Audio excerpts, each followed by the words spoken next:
बिस्मिल्लाहिर्रहमानिर्रहीम। अस्सलाम वालेकुम नाज़रीन ग्रामी, भारतीय अपोजिशंस की एक दफ़ा फिर फास्ट मोदी सरकार की तर्ज हुक्मरानी पर शदीद तनकीद सामने आ गई। अपोजिशन लीडर राहुल गांधी का कहना है कि भारत अब जमहूरी मुल्क नहीं रहा। मोदी सरकार को अपनों ने ही बेनकाब कर दिया, पूरी दुनिया में रुसवा। सामिन, पूरी दुनिया में खुद को जमहूरियत का चैंपियन कहलवाने वाला भारत आज पूरी तरह बेनकाब हो चुका। कांग्रेस पार्टी के रहनुमा राहुल गांधी ने स्वीडन के एक इदारे की रिपोर्ट का हवाले देते हुए ट्वीट में कहा कि भारत में अब जमहूरियत नहीं रही, मुकम्मल तौर पर खत्म हो चुकी है। असल में स्वीडन की जानब से एक रिपोर्ट जारी की गई थी जिसमें नरेंद्र मोदी को पूरी दुनिया के सामने नंगा किया गया। दूसरी तरफ आज के रोज अफगानिस्तान के अंदर 2 कार बम धमाके हुए, जिसकी वजह से शदीद किस्म की जानी और माली नुकसान उठाने पड़े। 2 फौजी एहलकार भी उसमें हलाक हो गए। पाकिस्तान, ईरान, चीन, तुर्की के जो बॉन्डिंग है उसमें रूस भी बाकायदा तौर पर शामिल हो गया। रूस ने तालिबान के हक में बोलते हुए कहा कि अफगान ग्रुपों के दरमियान होने वाले अमन मुज़ाकरात से कबल अफगानिस्तान में कोई अबूरी इंतजामिया तश्कील पाती है तो उसमें तालिबान को नुमाइंदगी देनी चाहिए। एक तरफ अमेरिका पाकिस्तान की मिन्नतें कर रहा है कि अफगानिस्तान के अंदर अमन कायम करने में हमारी मदद करो, तो दूसरी तरफ पाकिस्तान ने भी अमेरिका को धमकी दे दी और खुला पैगाम दे दिया कि किसी सूरत भारत को मुज़ाकरात में हम बर्दाश्त नहीं करेंगे। स्वीडन ने जो भारत को दुनिया के सामने नंगा किया, वो रिपोर्ट हम आपके साथ तफसीलन शेयर करेंगे। लेकिन वीडियो शुरू करने से पहले मेरे तमाम अहबाब से गुजारिश है, जो अहबाब इस चैनल पर न्यू है, सबसे पहले इस चैनल को सब्सक्राइब करें, साथ में जुड़े बेल आइकन के बटन को दबा दें ताकि न्यूज़ से रिलेटेड आप हमेशा से अपडेट रह सकें। प्लीज़ नीचे कमेंट बॉक्स में तमाम सूरत हाल के हवाले से आपकी क्या राय है उसका इज़हार करना मत भूलिएगा। तो चलिए चलते हैं आज की अहम तरीन वीडियो की तरफ। कारीन कराम, गुज़श्ता रोज स्वीडन के मारूफ इदारे व्हील डैम ने भारतीय जमहूरियत से मुतल्लिक अपनी रिपोर्ट में भारत को दुनिया के सबसे ज्यादा बड़ी जमहूरियत की बजाय इसका दर्जा कम करते हुए इसे महज इंतखाबी जमहूरी करार दिया। रिपोर्ट में भारतीय हुकूमत की जानब से मीडिया पर पाबंदी, बगावत और हद तक इज्जत जैसे कानून की कसरत से बेजा इस्तेमाल का हवाला भी दिया गया। वाज़ेह रहे, अब पूरी दुनिया से इंडिया के खिलाफ आवाजें उठना शुरू हो गई हैं। इससे कबल इंतहा पसंद भारतीयों ने स्कूल में नस्ब महात्मा गांधी के मुजस्मे को तोड़ दिया। पुलिस ने वाक़े का मुकदमा दर्ज करा लिया। भारतीय रियासत मध्य प्रदेश के जिले में इंतहा पसंदी का ये वाक़या रूनुमा हुआ, जिसमें नथु राम गौड़ से लेकर नजरिए के हामिल अफराद ने महात्मा गांधी का मुजस्मा भी तोड़ दिया। आप अंदाजा लगाएं कि इंडिया के अंदर इंतहा पसंदी इस वक्त इस अरूज पर पहुंच चुकी है कि उसने महात्मा गांधी के जो मुजस्मे हैं उन तक को ना बख्शा।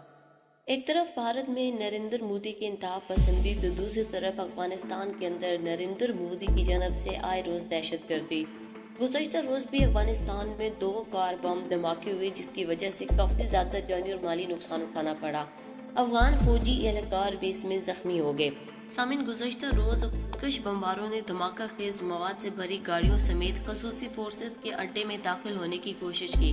ताम सिक्योरिटी फोर्सेस ने इनकी ये कोशिश नाकाम बनाते हुए फायरिंग करना शुरू कर दी, जिसके नतीजे में दोनों खुदकुश बमबारों ने बारूद से भरी गाड़ियों को बेस के बाहर उड़ा दिया। धमाकों के नतीजे में दोनों बमबार मौके पर ही हलाक हो गए, जबकि एक फौजी जख्मी हो गया। नरेंद्र मोदी अफगानिस्तान के अंदर जो काम कर रहा है उसका गला चिट्टा तो खत्म होने ही जा रहा है, क्योंकि अब रूस की जानब से भी बड़ा ऐलान सामने आया। रूस ने कहा कि अफगानिस्तान में जितने भी अगर अबूरी इंतजामिया बनेगी तो उसमें तालिबान को खास करके शामिल किया जाएगा, क्योंकि आप जानते हैं पाकिस्तान, चाइना, रूस, ईरान, इन तमाम की बॉन्डिंग है जिसमें तालिबान भी शामिल है। तालिबान को एक खास किस्म की नुमाइंदगी देना पाकिस्तान के अलावा दूसरे ममालिक की तरजीह देते हैं। रूस एक ऐसे वक्त में अफगान ग्रुप के अमन मुज़ाकरात की मेजबानी कर रहा है जब अमरीकी फौज की इनखलाकी डेड लाइन 1 मई को खत्म हो रही है और तनाज़े के हल के लिए सालसी का किरदार अदा कर रहा है। ख्याल रहे, अमरीका ने अमन के लिए अफगानिस्तान की मौजूदा हुकूमत तब्दील करके एक अबूरी इंतजामिया तश्कील देने का मंसूबा पेश किया, जो एक नए मुतफिका आइन और इंतखाबात के इनेकाद तक काम करेगी। दूसरी जानब अफगानिस्तान के सदर अशरफ गनी ने हुकूमत की तब्दीली के मंसूबे को मुस्तरद कर दिया। इंडिया कभी भी नहीं चाहता कि अशरफ गनी जाए और उसकी जगह तालिबान आए। तालिबान की एक मरतबा हुकूमत आ गई तो इस्लामी जमहूरिया निज़ाम बनने से कोई भी नहीं रोक सकता, और खास करके अफगानिस्तान के अंदर से रॉ के एजेंट्स, टीटीपी, दाइश, इन सब का सफाया हो जाएगा। सारी की सारी इनकी इन्वेस्टमेंट मलिया मेट हो जाएगी। लिहाजा इंडिया नहीं चाहता कि तालिबान की हुकूमत आए। रूस का कहना है कि अगले हफ्ते होने वाली कॉन्फ्रेंस का मकसद दोहा में मुनक़दा मुज़ाकरात में तावन करना है, क्योंकि ताहाल नतीजा हासिल करने में मुश्किलात का सामना है।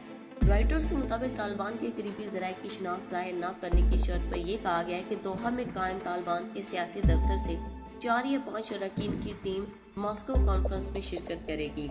उन्होंने कहा कि हम चाहते हैं कि अफगानिस्तान के अंदर जंग बंदी का जो मकसद है उसको हासिल किया जाए, लेकिन ये एक मुसलसल अमल है। अमेरिका ने वाज़ेह तौर पर कहा कि इस अमल में पाकिस्तान की हमें शदीद ज़रूरत है।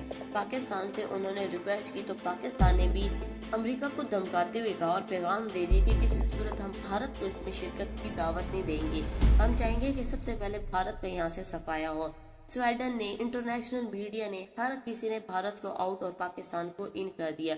रूस ने तो सारी की सारी बाजी पलट दी। यहाँ तक कि भारतीय अखबार की हेडलाइन पर भी आप देखें तो हर जगह नरेंद्र मोदी को हिटलर करके पुकारा जा रहा है और इंडिया की इंतहा पसंदी, जुल्म, ज्यादती, मुसलमानों के साथ दिल्लत, किसानों के साथ, निचली जात के साथ वो एक मुंह बोलता सबूत है। लिहाजा अब स्वीडन के इदारे ने जो रिपोर्ट पेश की उसमें मोदी को वाज़ेह तौर पर कहा गया कि बाज आ जाओ। ये कहा गया कि भारत अपनी तबाही के धाने पर पहुंच चुका और तबाही पर पहुंचाने वाला कौन है? नरेंद्र मोदी। अब ये तबाही तभी खत्म होगी जब नरेंद्र मोदी का इक़्तिदार खत्म होगा। मोदी ने भारत को बर्बादी के धाने पर ला खड़ा किया। स्वीडन की रिपोर्ट पर राहुल गांधी ने जबरदस्त किस्म का रिएक्शन देते हुए नरेंद्र मोदी को एक मरतबा फिर से तनकीद का निशाना बना डाला। यहाँ पर आपको बताएं कि पाकिस्तान और चाइना का मुकाबला करने के हवाले से इंडिया आए रोज कोई न कोई तैयारियां कर रहा होता है। स्ट्रेटेजिक एटमी हमला, बिजली की पेशगोई की जबरदस्त आलाकार और किसी भी मुखालिफ को रोकने और किसी शिकस्त के लिए जौहरी ड्राइव का एक लाजमी हिस्सा हो सकता है। और सिर्फ 3 ममालिक रूस, अमेरिका और चीन फ्लाई बम्बार है। भारत जो दुनिया की चौथी बड़ी फजाइया है इस लीग से बाहर है। इंडिया में इस बात पर काफी बहस होती रहती है कि पाकिस्तान और चाइना के पास इतने जबरदस्त किस्म के फजाइया ऑप्शंस मौजूद हैं, तो भारत के पास क्या है? सिर्फ वो स्क्वायर 30 जो उसने अमेरिका से और आगे पीछे से, या फिर राफेल तैयारे जो इस तरह के जिसको वो कहीं पर डिप्लॉय नहीं कर सकते। लद्दाख में जिस तरह से ठोकाई हुई पूरी दुनिया ने देखी, राफेल तो कम से कम पाकिस्तान और चाइना का मुकाबला करने के काबिल नहीं है। फिर जब जंग की शुरुआत होगी तो भारत क्या ऑप्शन यूज करेगा? बमबार दुश्मन के फजाई दिफा में घुस सकते हैं और जौहरी हथियार ले सकते हैं। भारी हथियारों की बोझ के बावजूद इनके तवील मुद्दी सलाहियत और बेहद हैरत अंगेज ताकत इन मुल्कों को किसी भी वक्त कहीं भी हमला करने के ऑप्शन फराहम करती है। एक स्ट्रेटेजिक बमबार का इजाफा जो दुश्मन के इलाके में उड़ सकता है, फौजी तंसीबात, रसद के इदारों, यहाँ तक कि पूरे शहरों को तबाह करने के लिए बड़ी मिकदार में असली की फराहमी कर सकता है।